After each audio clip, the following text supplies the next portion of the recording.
Hi, and welcome back to the MilVet Podcast. I'm your host, Brendan Aronson, and today I'm joined by Roxanne Petraeus. Roxanne is the founder and CEO of Ethena. It's an all-in-one compliance training platform that's used by a broad array of companies, from startups to enterprise businesses. We're going to chat about building a great culture, about fundraising, hiring, military transitions into entrepreneurship, and we'll talk a little bit about what it means to be a female veteran and some of the unique challenges that female veterans face. Before we dive in, I'd love to invite you to like, subscribe, share the podcast with a friend. Roxanne, thank you for joining us today. Yeah, thanks for having me. Roxanne, I've given a 30,000 foot overview of your background, but it's always really great to hear it in the first person. So can you take a few minutes to tell us about yourself? Totally. Let's see. So I started my, career doing ROTC. That was sort of my entry point into the military. So I did ROTC at Harvard, and then went into the Army as an engineer. Got a Rhodes scholarship kind of very early in my lieutenant existence, and so kind of took a detour to 2 years at Oxford. Right before Oxford, I deployed to Afghanistan.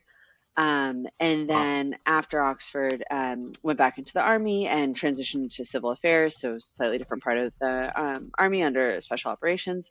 Spent most of my time in North Carolina.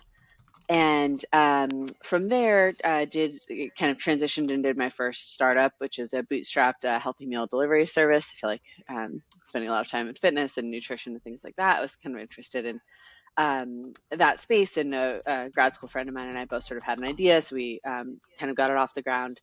I would say it was like a draw or something. We ended up selling it to a local competitor, but it was an amazing experience because it was my first real experience as an entrepreneur, unless you count selling magnets to my second grade class and things like that got me in trouble. So I guess that was like the first batch of entrepreneurship. This was the first real entrepreneurship I had done. Didn't know what I should do after that, and so I think did what a lot of people who don't know what they are supposed to do, and went to consulting at McKinsey for literally a year. While I was there, I had thought for a long time about how dumb compliance training was. So in the Army, for people, for Army vets, I'm sure the Marines had a similar version, but it was sharp training, sexual harassment, something. And it was just so bad. It made a joke of it, and the issue isn't funny. It was something that totally. So many people saw firsthand. It was very much not a solved problem, but the training was just honestly, it would have just been better to give everyone an hour back. That's, in my opinion, how bad a lot of the versions that I sat through were, in particular, because often if someone was delivering the training, they would just make kind of a joke of it. And so I'd logged that in the back of my mind. I thought about how dumb safety briefs were. Someone would be like, "Hey, everybody, don't get a DUI this weekend." And it's I don't really think that's helping anybody to not get a DUI this weekend. So it was logged in the back of my brain. And then at McKinsey, I saw the compliance training that, one of the best companies in the world in terms of corporate learning was doing. And I was like, it's not as bad as the Army, but it's not good. And so I went to talk to actually a veteran in the insurance practice. It's I've got this idea. What if you could make compliance training, but actually make it good, and maybe it would actually reduce risk? And he was like, yeah, just why don't you get out of here? I'll angel invest, go start your company. And I needed the tiniest little flick to jump, and that was sort of it. And so that's how I landed at what I'm doing now, which is the co-founder and CEO of Ethena. We're a Series B company. We've raised about $50 million in venture capital over the 5 years that I've been doing this. I have an incredible co-founder. She's our CTO. We got about 60 employees. We support some of the, sort of household name companies that you would know. And it's just really cool to get to work with both an incredible employee base and also incredible clients. Yeah, that's super cool. I mean, it seems like such an obvious idea because, to your point, the compliance training that I've had throughout my entire career has just been horrible. Totally. How do you guys think about what makes you guys different in terms of the compliance training that you guys put on, and how did you what is the goal with the training that you put on? Is it to make it entertaining so people are engaged? Is it higher completion rates? I guess how do you think about the training that you guys build and what success looks like for your business? Yeah, I think that when compliance training is thought of as compliance training, it's just always going to be bad because it's by definition box checky. But we had this amazing early client at Netflix who described this idea of it should actually be about culture, and it was that was kind of the unlock. is that like, yeah, there's different regulations you have to meet. California, New York, have both different requirements, for example. But I think if you start with the starting point, which is where we did, of like, this is actually about building a good culture, which, like, going back to my time in the Army, I always found that leaders who were great leaders were sort of great leaders kind of across the board. It's not like they were great leaders, but like, boy, they were kind of like, a jerk to certain groups, or like, oh, they were a great leader, but like kind of unethical. It was sort of like, I feel like the great ones were just like, they enforced the standards across the board of excellence, whether that excellence came in the form of PT tests and like, sort of knowing your job, or it came in the form of like the sort of good conduct that's expected of soldiers and officers. And so I think that's like what has made our company Ethena different, is we've approached it from like, well, what if you just approach this from a culture building perspective, whether that's stuff that's more in the ethics space, so things like, bribery, anti-corruption, which like you're really just trying to tell your team like, hey, act in the best interest of the company, sort of like the New York Times test of like, if this was on the front page of the New York Times, like how would you feel about that? Or whether it's sort of more in the inclusion space, whether that's like harassment prevention or, managing within the law, like those types of courses, which is more about like, hey, be a good manager, be a thoughtful manager. And that usually includes being a thoughtful manager to like a bunch of different groups. Actually, even like veterans are not often thought of in this group, but they very much are. Like there's a bunch of sort of compliance related things to veterans, whether that would be something like, hey, like don't, open a conversation being like, do you have PTSD? Like Totally. a bunch of reasons that's not cool, in the exact same way that a bunch of reasons Yeah. it's not cool to like ask a 20-something woman, like, you thinking of having kids? And it's like, like Totally. neither of those are great. And like, let's talk about why and how instead you can still, engage in thoughtful conversations, but doing so in a way that like everybody can participate and feel like they're on an equal playing field. Totally. That makes a ton of sense. I'm really glad that you brought up the point about embedding it in culture, and because I want to ask you some questions about culture that I have. Yeah. Asking for a friend here. Sure. You guys write a lot online about culture. Yeah. Can you tell me a little bit about like, why is culture important to a startup, and then how do you guys think about actively building good culture at your business? Yeah, I have a lot of thoughts on this.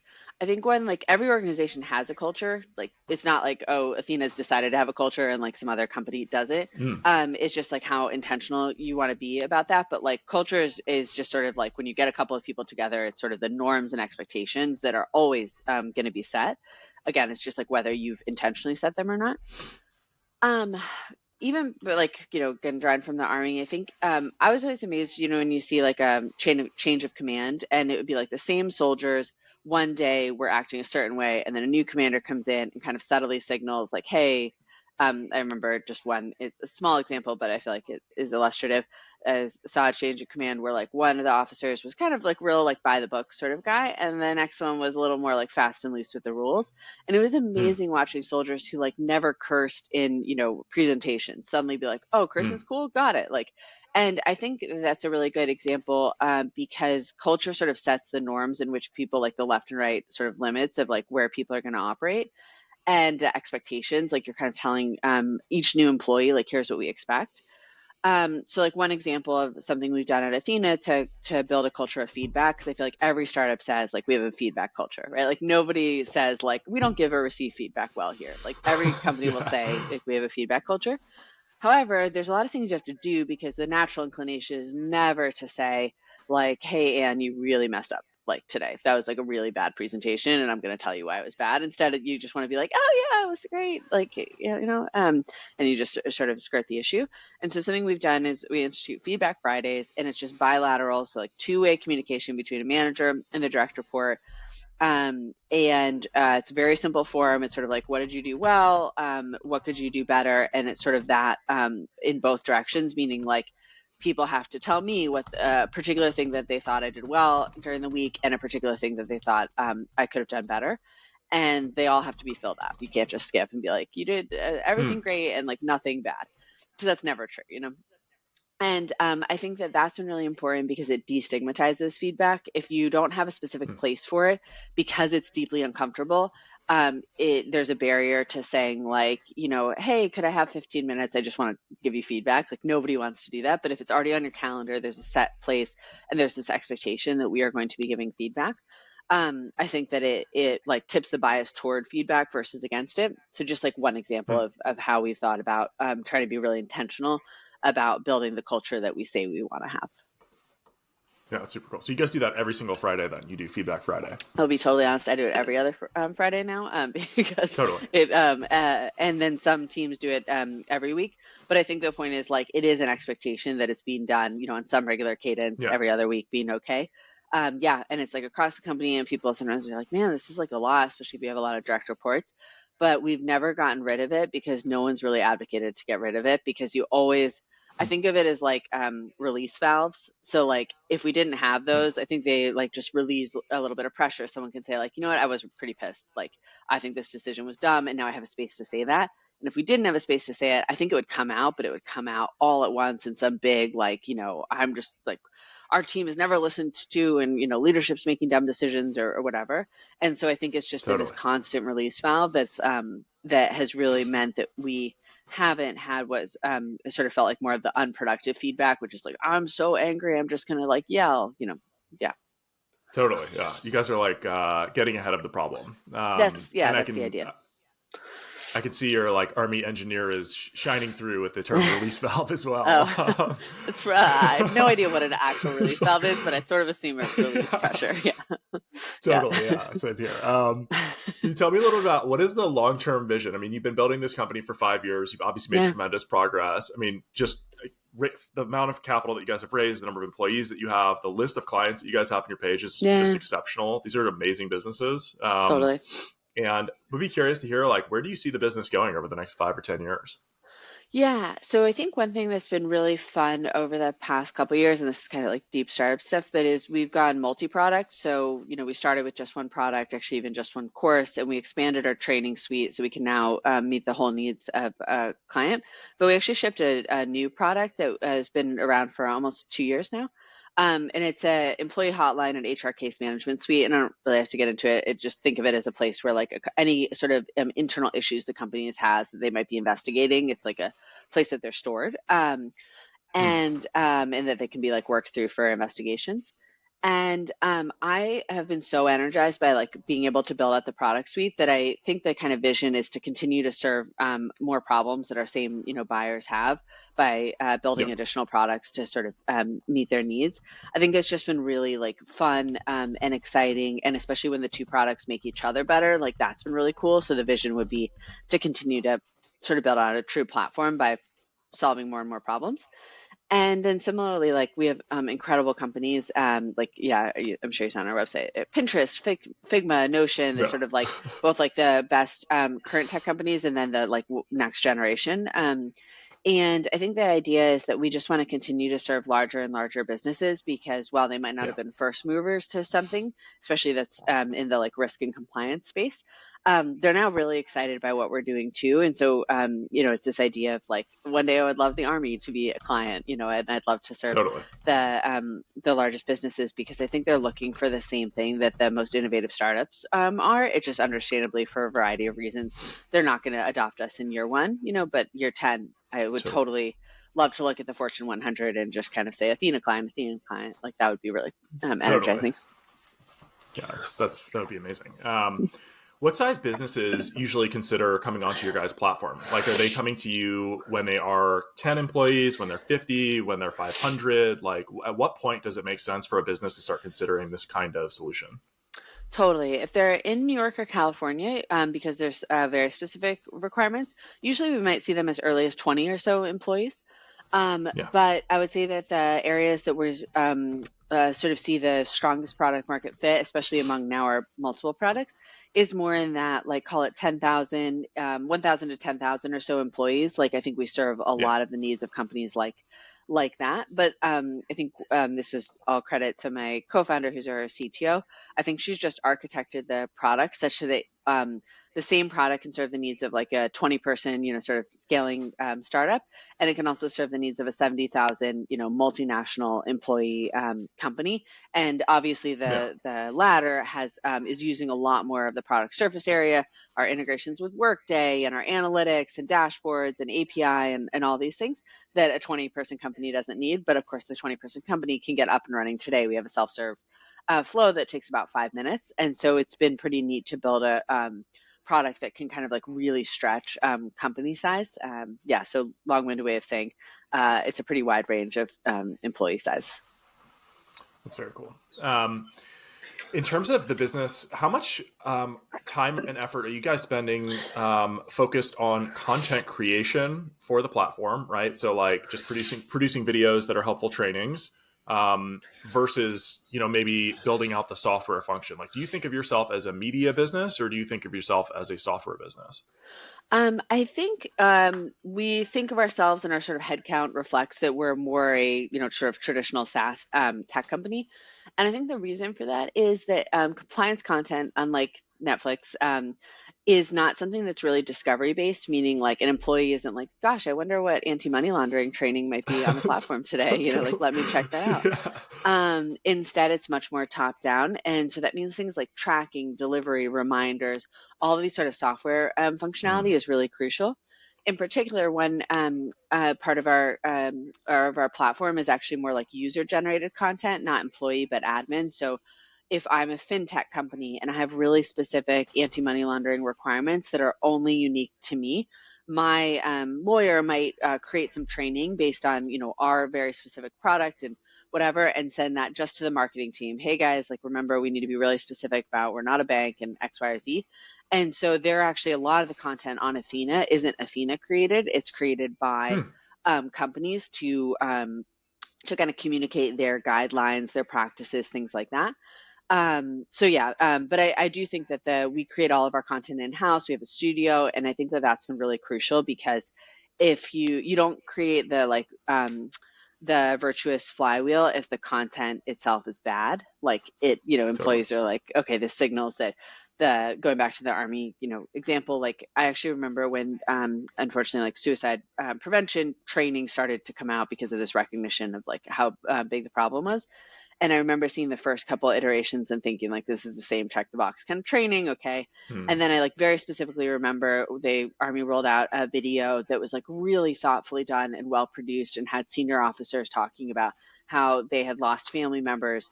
And it was like, oh, the Army cares about this now. I can see that they care Hmm. about it because they actually put effort into it. And this isn't a PowerPoint saying like, if your soldier is sad, like do something, and Totally. instead is like incredibly thoughtful and well produced. So I do think it's super important that our Athena's content sort of has that same idea of being thoughtful, well produced, and just like good. Yeah. No, that makes a ton of sense. You're signaling that it is important by virtue of it being high quality. Um, Totally. In the same way that like all the products that your sort of core team uses, right? Like Slack is an amazing product. It sort of signals that like communication is important in your team. Zoom is an amazing product. It signals that like, yeah, it's really important that our video meetings are high quality, like that sort of thing. totally. I reserve the right to come back and ask you more questions about your business because it is Oh, fascinating. But no worries. I'd love to rewind the clock a little bit and just talk about like how you got to where you are in life. I'm curious, what inspired you to join the military? I guess it was never atypical for folks from like Harvard or Princeton or like the top Ivy League schools to join the military. In fact, they had some of the most proud traditions of military service in our nation's history.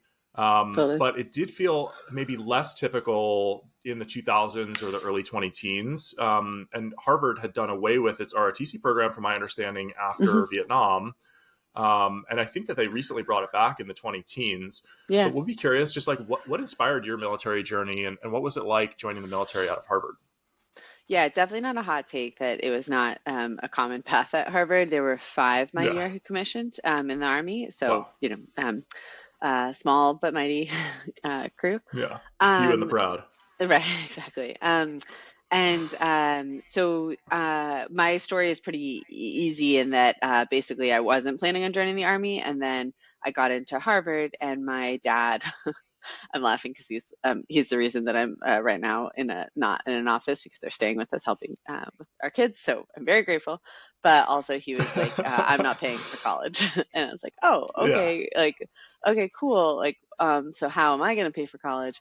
And he had a pilot friend who had a daughter who did Navy ROT. So I started. I was like, okay, maybe I'll do it for a year, and if I hate it, I can leave and don't have to pay it back. And interestingly, both of my parents actually had served. My mom as a nurse, and my dad as a pilot. Hmm. And so I'd had like I knew that it had jump started both of their careers, but they had both been out, largely by the time I was born. And it wasn't something that like I didn't grow up on, on military bases or anything like that. So it was, I think a very typical, like the military was not something like my guidance counselor actually laughed at me in high school when I needed her to Yeah. like sign some forms. She was like, "You don't really seem the type."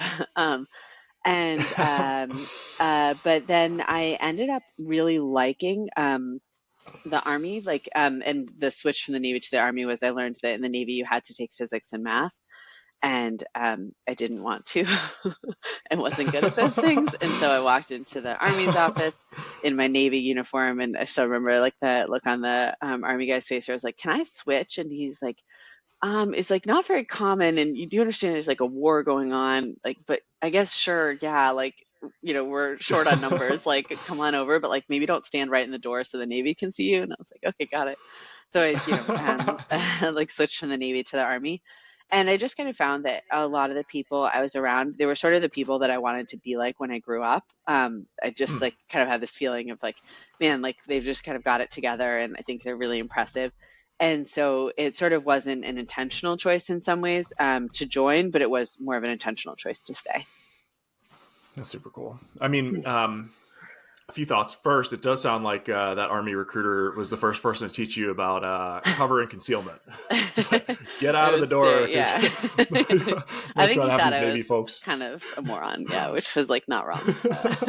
Yeah. I mean, that's like a classic military kind of shtick. But Yes. yeah, I mean, so you're actually the child of two veterans. Yep. So at least they had some kind of cultural understanding of it. It sounds like your guidance counselor in high school had like a bit of a not a negative perception, but just was like, this might not be the right fit. Can I share like a funny personal story that's Yeah. that's along the same lines? Yeah. I remember I came from kind of a similar setup where it was very clear to me that there was not going to be money around for tuition Yeah. for college. And I remember telling my dad over lunch one day, I was like, I think I want to go to West Point or one of the service academies, to pay for my college and join the military. And he just looked at me and he was like, Jews don't join the military. You need to find something else to do. He went right back to his sandwich. Like he didn't skip a beat. It was just, anyway, it's like really funny. He came around eventually, but it was like, he just didn't miss a beat. I feel like showing your father that he was wrong is sort of a very powerful motivator. 100%. He sadly he passed a few years ago, but when we were cleaning out his closet, pretty much every single shirt that he had was like Naval Academy, Marine Corps. He even actually had the West Point shirt for the class I was going to be a part of. So he definitely came around by the end. Oh, that's really sweet. Yeah. I want to ask, okay, so you commission after Harvard, and then you become an Army engineer and you deploy to Afghanistan. Would be curious what the deployment was like, and then just what it was like then transitioning onto Oxford's campus for a Rhodes Scholarship. That must have been quite a cultural leap, I would imagine. It was definitely, I feel like and even like when I was in ROTC, I'd go for summers to like airborne school or air assault or something. And I always felt like, man, this is like some culture shock, going from the Army, from Harvard, which sort of felt like all things considered kind of a very coddled existence to, Totally. Fort Benning or something, being like, oh, like this is pretty different. Yeah, I mean, I think Afghanistan was like I'm so grateful for the experience in a bunch of ways, and that like, it's like wild to just like see what sort of foreign policy like looks like on the ground. And I feel like it's easy at Harvard. It sort of felt like, oh, you could have a discussion of ideas. Oh, we should like run the war this way or that way. And then it's like sounds cliche, but it's like you get on the ground and you're like, oh, this is like really difficult.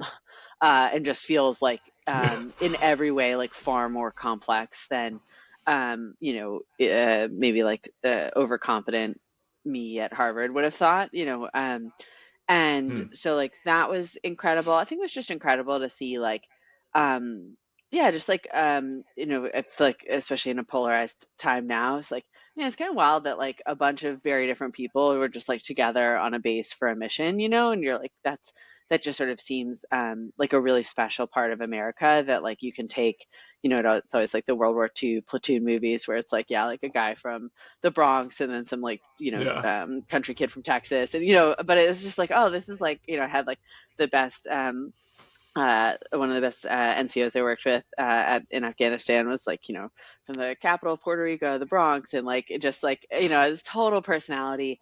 And I feel like I Yeah. learned so much from like him and everybody. But I mean, also walked away just sort of feeling like, man, this is like probably not going well. And like, this feels just sort of like, Hmm. yeah, I think it took a long, like maybe a lot of veterans, like a long time to sort of process like, ooh, like that just didn't go great. And that just sounds flippant and I don't mean it that way, but like just how like difficult things were and how in some ways it just felt like this is kind of an impossible task. And yeah, I don't now that my world is so different, I don't reflect on it like except for like Veterans Day events or things like that. Um, but yeah, I mean, I don't know, long way of saying like grateful for the experience, but still not totally sure what to like make of it. Yeah, totally. I mean, I think a lot of veterans feel the same way, right? Yeah, it Um, doesn't feel like oh, like, wow, I'm like, we won, or, something like, yeah, totally. Yeah, there's no clean ending, um, yeah, which is really difficult. totally. Um, what was it like then transitioning from from combat operations into back into the classroom for a Rhodes Scholarship? Where I imagine, I mean, I have like a perception of what it would be like to be a Rhodes Scholar, right? It's probably pretty accurate. Yeah. Okay, yeah. Like, I mean, yeah. my perception, I think it's like it's built from what is the book that Craig Mullaney wrote? I don't know if it was Oh, I Outlaw know. Platoon. One bullet away. Is that no? No, No, that that's was Nate Nate Fick. Fick. Sorry. But I know No, what you're, it's all good. yeah. But he describes after graduating from West Point, sitting in these pubs in on like Yeah. Oxford's campus and drinking warm beer and talking about these philosophical and intellectually stimulating topics with some of Yeah. the rightest people on the entire planet. I'm just curious, like, what that experience was like, and was there an element of like culture shock? Like, what was it like then translating this very intense combat experience back to the classroom and to a bunch of folks that don't have that experience? Yeah. I think that Craig Mullaney is like, I remember reading it too, and I felt like that was pretty accurate. It's very like, it just feels like this like rarefied air. It feels like you go back in time. Hmm. Like, Yeah. and then I felt like my classmates were just incredible, and it was really neat to have such a like diverse group of people. So, like I don't spend a lot of time and never like went to med school. So like I wouldn't, be in a community of people who are planning to be doctors or, in research or something. But it was like really neat to be like, what do you work on? Like, wait, what? Like, this is wild. Like you guys like make science. Like, and so it's just Yeah. like really neat to have such like a diverse range of like interests, and you had like poets and like just all sorts of people who are actually like really different from maybe the stereotype of the army, because I feel like the stereotype of someone in the army is actually a little more like me, maybe pragmatic, sort of business oriented, not like a poet. And so I thought it was like really like probably the most freeing 2 years of my life, because it didn't feel like I needed to like win anything or do anything. Instead, you could just like sort of be and observe and think and drink Hmm. and travel. And yeah, so like I think I just kind of soaked it all in and still stay incredibly close to a lot of people there, and just felt like I just felt very lucky to be like a part of this group that was sort of like the most intense, interesting people I had ever like really known. That's super cool. Yeah. Yeah, it's always sounded like just a magical experience. That's what it was. It was truly magical. That's super cool. So after you completed then your degree, you would go back into the Army. How long did you spend in the Army after that Rhodes Scholarship? I think it was like 4 or 5 years total. I did like the civil affairs, you have to do like a year almost of this like school qualification, that kind of stuff. And then a couple years in a unit. Cool. Any other deployments during that time? Not in the, I think the true sense of the word. So I worked in Cambodia for 6 months at the Cool. embassy, which was really neat. And then I Yeah. did a bunch of trips to Mongolia, which was also incredible, all part of the civil affairs group I was with, but not to Afghanistan or Iraq. Got it. Yeah, I did one of those deployments as well. I spent some time in Japan and Nice, Thailand, yeah. and Pretty sweet. Yeah, it was, Yeah. yeah, well, I mean, it was good and bad for a myriad of Okay. reasons. We Yeah. spent like a ton of time in the jungle, and I That'll cannot do it. even, I Yeah. cannot tell you how many banana spiders I took just straight to the face Oh, at that would be night. You really know, upsetting. like it's really gnarly. Yeah. But it's okay. I'm slowly getting past it with the help of several therapists. Sure. Um, so you get home, or excuse me, you complete your time in the army, and then your very first stop after the army was to launch this meal delivery kit.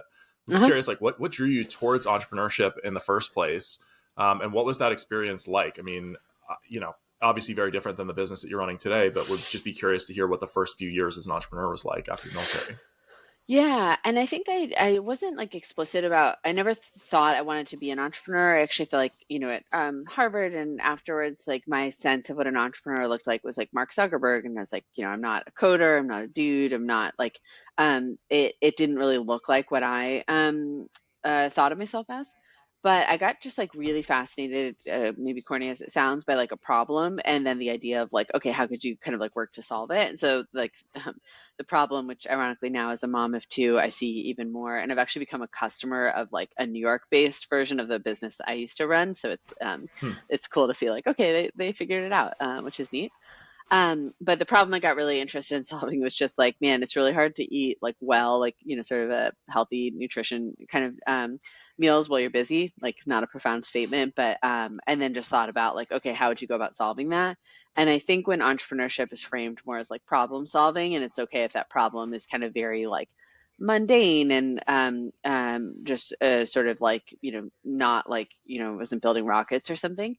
I think it maybe makes more people be like, oh, maybe I could be an entrepreneur, versus like Hmm. you need to really fit a certain mold that like, not that many people fit. Do you think that veterans are well suited to be founders and entrepreneurs?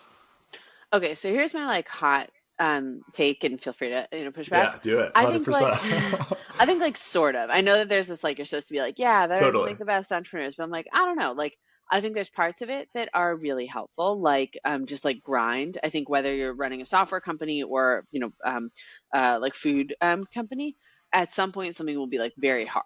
And I think like often experiences in the military make you like really good at navigating stuff that is hard. Like it's like an obstacle course that just like keeps going.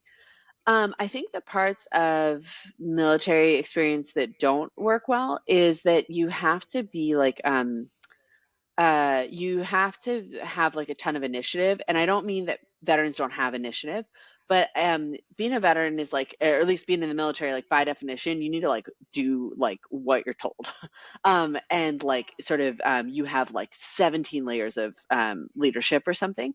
And there's very rare moments where you get to like stand something up or figure something out. Like you're sort of existing within bounds. And that's like super important. You don't want like, everyone just being like, you know what, I like reinvented X, Y, or Z like thing. And you're like, oh, that's probably not a good idea.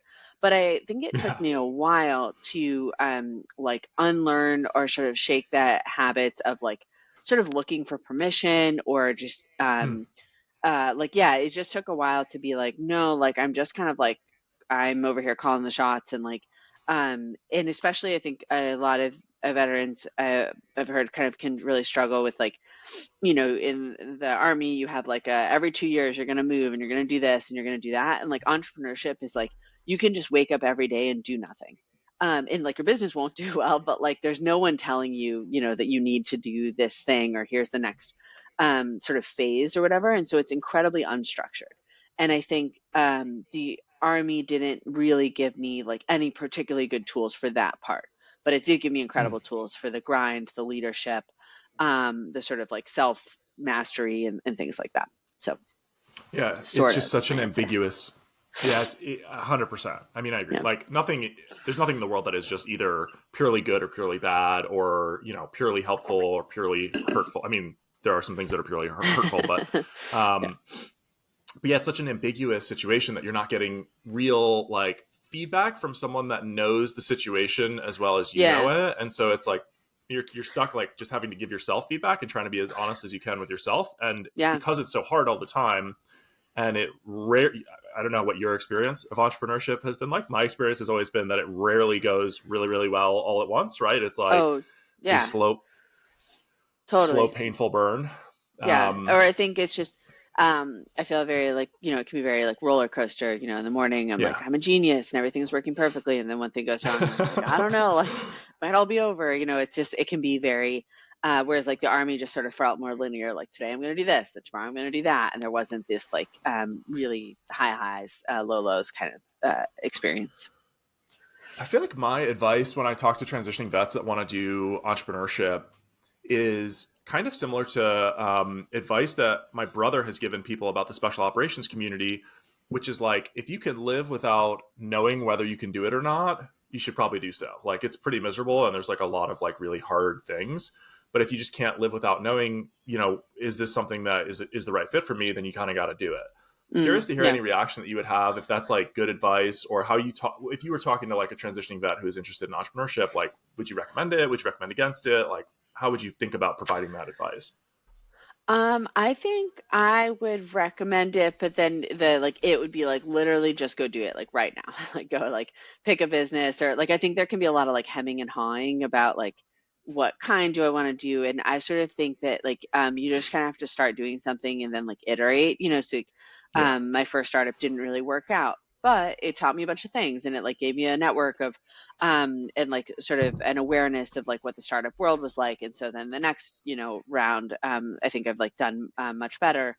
And so I think there can be this feeling that you have to like, okay, I'm going to be an entrepreneur and then I have to be like the right kind of entrepreneur or something. And I think it's more like literally just go like either find a business you want to, or an idea you want to do and like start it today, or go work for someone who's incredible and just like totally. start, versus like really, I think it can be a little bit, it can be so intimidating of a jump that sometimes there's this idea of you have to find like the exact right moment. And I think it's more like just kind of start and then you can get a bunch of feedback and iterate from there.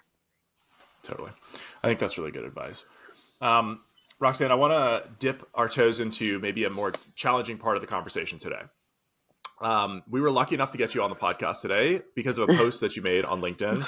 Obviously, you and I have interacted in the past. You joined us at one of our live events, which we're very grateful Yeah. for. It's a couple years ago. Yeah, that's fun. And but it's great to be able to get you on the podcast. But the post was a much more eloquently written version of what I'm about to say, which was like, most podcasts are kind of dude fests. There's just like a lot of dudes on them. And we're guilty of this. Like, I mean, I take ownership of this. We have not had as many female guests as we should, and that's 100% falls on my shoulders, me personally.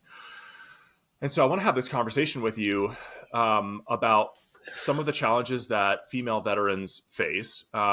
There are unique challenges that female veterans face that I would love to hear about. There are unique challenges that female founders also face. But I guess just to kickstart the conversation, what advice would you have for men who want to be advocates and supporters of female veterans and want to understand the unique challenges that they face? What advice would you have for someone like me who wants to do a good job but doesn't want to come off in a way that is like, I don't know what the right word is, but maybe patronizing or like focused on the wrong things? Yeah. Um, I think kind of similar to the entrepreneurship answer, my kind of general advice is like just try to do something, but Yeah. the more nuance behind that story, but like hopefully it'll be helpful, is I had like a couple of amazing mentors in the army, and they were almost all men because there just like aren't that many women, especially senior women, in the army, and so I just happened to like meet more men. And a couple of them would at some point in like mentoring me kind of say some version of like, I just want to be honest, like people are going to talk about the fact that like we're spending time together in a way that makes it seem like there's something like untoward going on. But those men, despite the fact that that totally happened and I would see it happen, still were willing to like mentor me, despite the fact that it like often meant that nothing that like they might take a little bit of heat. And so I Mm. think it's like super, I'm just like so grateful for those men for like despite concerns about like, oh, whatever. Someone might say that we're having an inappropriate relationship or whatever the rumor mill might produce. They were still willing to like do it, help me, mentor me, guide me and like support my career. And I think that like sort of similar, there's like a kind of analogy here, which is like, like opening up conversations, like listening, learning, like it, just like take one step, and so if it's like a podcast and like, oh my gosh, we just So have like a bunch of dudes, it's like, I don't know, go like find your best, like someone who's a connection to the Women's Vets Network, and like you will quickly find like a friend who I will connect you to after, who runs a series of amazing breweries in the New York area, and she's a Navy vet. And you're like, I could just like rattle off like 10 because this is like my network. So I think just like starting the conversation and almost like not being afraid of like saying the wrong thing or like, oh my God, I'm gonna step in it. It's just like do something, because the status quo clearly is not great. So like I don't think you're gonna like break anything. totally. Um, it's good advice. So do something and have a little bit of moral courage and a backbone. Yeah, I think um, so. And then I think on the totally. flip side, like, there are a bunch of, or not the flip side, but like there are definitely like a bunch of challenges to being a woman in the army and, getting out and all that. But I think there's also like just like your whatever those spiders are, like any hard situation like produces like makes you like better. And so I think like, yeah, there's probably a bunch of challenges to being a woman vet, but I also think it's like made me really good at navigating like weird, Hmm. difficult, hard situations in a way that's not just what maybe like a more standard man who is a vet had to navigate. And so, to the extent Hmm. that you have women listeners who are vets, I think like just kind of remembering that like there's also like a sort of superpower that comes with having to have dealt with a bunch of BS for like a long time, and gives you like a Totally. very thick skin and an ability to navigate like some weird stuff. Totally. I mean, there is a similar type of challenge that female founders face. I haven't looked up the stat recently, but the last time I saw it, it was like 2% of venture capital dollars Oh, went it to doesn't female move. founders. It was some. Doesn't move. Yep, just stays there Okay, that's really every year. Yeah. sad. Sa- Yeah. Goes down a sad little bit. commentary. Yeah. Yep. Yep. I mean, Yeah, it's what are pretty some nuts. of Yeah. the challenges that you faced as a female veteran, and what are some of the challenges that you faced as a female entrepreneur? Yeah, so I think that the challenge is often that you don't know what the challenge is, because people don't say, I've passed on your company because you got two women running it. And like, I don't know, I would just prefer to see a dude. Like Hmm. people don't generally say that. I will say I wrote about an experience where like a venture capitalist did ask me if I was pregnant or planning on getting pregnant. So I'm pretty sure I God, can assume that like, that was on his mind. But usually people don't like say it. And so I think kind of part of the challenge can actually be just sort of getting in your head about like, because like entrepreneurship is hard for everybody. Like it is just like, I don't mean to be totally. like, man, it's like really easy to be a guy and suddenly, VC Yeah, dollars just like fly at you, like it's just a hard journey. And so it just means that maybe there's just like occasional added layer of complexity around one, knowing the stats for you in particular are even worse. Like it's hard to raise venture capital, Hmm. period. But like, yeah, it's like, the fact that 2% of venture capital goes to companies that look like mine is sort of like, okay, so I'm doing a hard thing within a hard thing. Totally. Um, yeah, but I think like, it's sort of like here we are, and like I still want to run my company. And so it's been more about like navigating like, okay, well then, given that's true, and I'm not really going to be able to like totally change the status quo in my lifetime, like how do I want to still like play the game, try to move the ball forward, and to the extent I can also sort of, I think like uh, help women who are like coming after me, is like something I Hmm. attempt to do. Yeah, it's a great mentality of like how, and Mike Stedman always says, how can we lift as we climb? Like how can we put the ladder down behind us? So I Totally. really love that approach and mentality. Yeah. Um, have you read the book Thinking in Bets Mm-mm.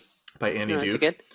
Uh, It's great. Yeah, I recommend it. I mean, I'm reading it right now on audiobook, which for Marines still counts for reading a book, just so people know. har har har. But yeah, I know. So, but the book talks about the difficulty of life and business and why poker is a better analog than something like chess. And one Mm, of the points that she brings up in the book is essentially that it's very difficult to, like, if you play the right game of chess, you will probably win, right? If mm. you execute the right strategy and the right tactics. And Yeah. that's because it's a finite game. Everybody Yeah. starts and stops at the same time. There's no information asymmetry. Everybody's got the same pieces to start, right? Yeah. Whereas with poker and life and business, it's an infinite game. So players come and then they go. You don't Yeah. get complete feedback. And you might think that you played a hand really well and won that hand, but you're not going to see your opponent's cards. And so you don't actually know. Sure. Yeah. And Yeah. so it's difficult then to determine or make judgment calls or critique yourself in retrospect because you have incomplete information. Yeah. And our natural reaction as humans is to take credit when things go well for our own actions and then defer blame to luck or timing or external factors. Yeah. And so it feels like some of what you're saying is that one of the things that makes it really challenging is that you don't know whether it's because of this extra variable or it's just because of the fact that, hey, we're playing a really hard game here. This is very difficult to do. Yeah, and I think that that's why it sort of like fundamentally like leads me to the same place, which is like, you know, just like try to be really good. Like it like Yeah. or you just like take your marbles and go home and say like, okay, I'm not playing this like, startup game or something, but it's like, look, I mean, the stats aren't great anywhere in business. And so yeah, I think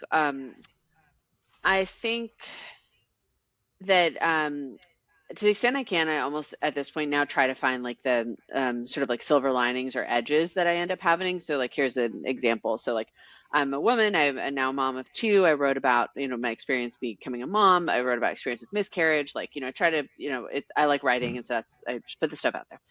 And I think that the edge it has given us is like one of our, I think, investors or something was like, how do you get these, like, especially early on, these like women execs you've been able to recruit? Like basically like you have no business having some of the senior people who've joined Mm. your company. And I was like, I don't know, but they kind of tell me that like they read something I put out there and they were like, she seems like someone I'd like to work for. And so I think like, okay, maybe there's like an edge, that like, Yeah. because, yeah, I guess, there's so many, if the point is there's like so many variables going on in business and you can't really tell, you can't sort of play it perfectly. I want to ask Roxanne, first of all, I really appreciate you coming on here today. You told us a little bit about how some of these edges have given you an advantage in terms of your writing online. I wanted to also mention for people that are listening to the podcast, if you don't follow Roxanne on LinkedIn, you definitely should. You're an excellent writer. I love your writing. Thank Like, you. I'm a huge fan. I don't want to spend too much Appreciate time that. fanboying, but I am like a really big fan. I love that. Any advice that you Yeah. have for those of us who are trying to get better at writing online and trying to, I mean, like, make as much of an impact as I feel like you make with your writing? Yeah, I appreciate that. And I think I really hated being on LinkedIn at first because it's like, oh my gosh, I'm like, this feels so cringy. I don't know. But then I think that to the point on like people like to follow leaders who seem authentic. I've just kind of found that it is only going to work for me and it's only going to be sustainable because I do all of my own stuff. I don't have a ghostwriter. I don't like use AI to do it because I've just found that like the stuff that resonates is like the real stuff. And Hmm. so I think figuring out like what your like voice is, and just doing that versus trying to like be someone else, has been really effective. I mean, almost for me to a fault. Like I am just like the typo queen. Everything I do has a typo in it, and I will see on my LinkedIn post. I'm like, oh, there's another one. But like I don't know. I'd rather just sort of like move quickly, kind of share my thoughts as they come, and if that means that they aren't perfect and they aren't beautifully baked, and that occasionally it might go wrong, but I think that what you get is like a real authenticity. This great former executive coach, and she said like I write in 3D, which I liked as a descriptor of just like you can kind of see if like what mood I'm in, and I incorporate other parts of my Hmm. life, whether it's like my I feel like one of my favorite blog posts that people bring up is I wrote about like what potty training my son taught me about micromanagement, and it's like, oh, is that the most CEO thing to like write about potty training? I'm like, I don't know, but like it's like what I'm going through, and I do think it taught me something about micromanagement, so I'd rather just write about like what I know and what sort of feels true to me versus try to be like maybe if Navy SEALs who listen, I feel like there's always the like 6 steps to Navy SEAls leadership or something, and like that's not Totally. me, and so like that's not how I'm gonna put content out. Totally. Well, your content is very good, and I appreciate it. Thanks.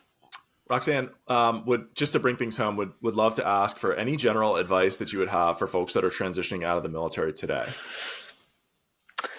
Yeah, I think my advice would be like just like don't be afraid to take swings, to take like risks in your career. I feel like there's this feeling of like, okay, I'm maybe like a little bit quote behind my peers.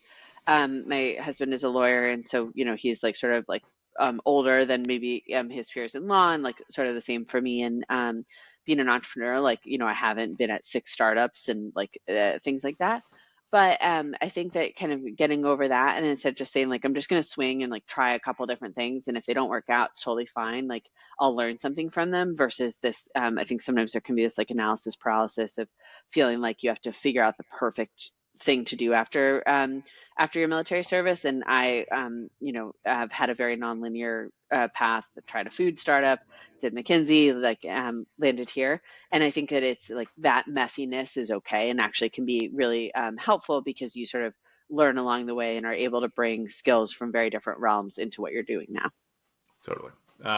Roxanne, where can people learn more and support your work?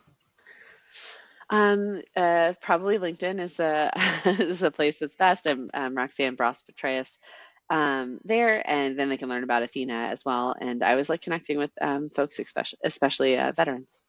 Roxanne, thank you so much for joining us today. I really appreciate your time. You bet. Thank you for having me. Awesome. If you enjoyed this week's podcast, tune in next week. We've got a bunch of great guests coming onto the show. We've also got in-person events coming up all across the East Coast and West Coast, and we're also going out to the Mountain West for ski season. So check those out at themilvet.org and join us here next week. Thanks so much for tuning in.